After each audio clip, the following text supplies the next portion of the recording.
আচ্ছা, এখন এতক্ষণ থেকে আমরা দেখলাম কি যে ধারার যোগফল, তাই না?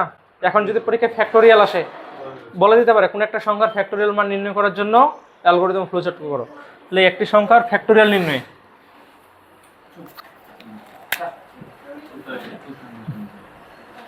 একটি সংখ্যার ফ্যাক্টোরিয়াল নির্ণয়ে অ্যালগরিদম ফ্লোচার্ট। আচ্ছা, ফ্যাক্টোরিয়াল যখন করব তখন ফ্যাক্টোরিয়াল জিনিসটাকে বুঝি। যদি বলে 5 এর ফ্যাক্টোরিয়াল নির্ণয় করো, 5 এর ফ্যাক্টোরিয়াল বলতে কি বোঝায়? 1 থেকে 5 পর্যন্ত সংখ্যাগুলোর গুণ,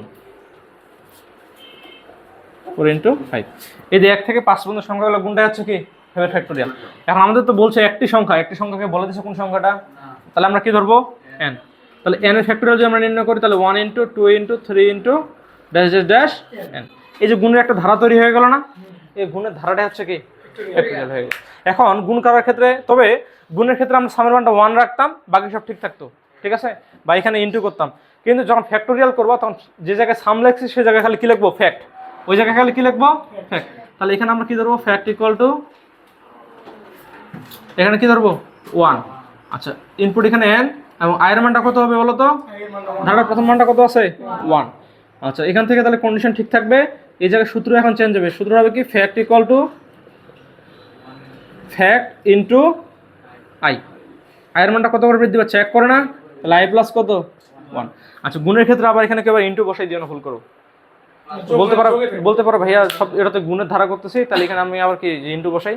ইন্টু বসাইলে ভুল হবে, কারণ ধারাটা কিন্তু বৃদ্ধি পাচ্ছে, গুণ করে বৃদ্ধি পাচ্ছে না। কিন্তু 1 এর পর 2, 2 এর পর 3, 1 করে বৃদ্ধি পাচ্ছে না, তাহলে i প্লাস 1ই হবে তখন এখানে। তাহলে প্রিন্ট এখন সামের জায়গায় কি হবে? ফ্যাক্ট, তারপরে ইন্ট। এখন অ্যালগরিদম যদি চেঞ্জ করি তাহলে এখানে কি হবে? ধারা তো লিখতে হবে না, এই যে প্রশ্ন, এটা ধারা থাকবে না। ফ্যাক্ট ইকুয়াল টু 1, আয়ের মানটা কত এখানে? 1। এটা সব ঠিক থাকবে, এদিকে সূত্র চেঞ্জ হবে। Fact equal to fact into i। আয়ের মানটা কত করে বৃদ্ধি পাচ্ছে? 1 করে। তাহলে এখানে ফলাফল হিসেবে কারণ প্রদর্শন করি, ফ্যাক্ট প্রদর্শন করি, তারপর শেষ। মানে ওই ধারাটুকু তোমাকে ওইটা নিজে বুঝে নিতে হবে। তো এটা হচ্ছে আমাদের ফ্যাক্টোরিয়াল।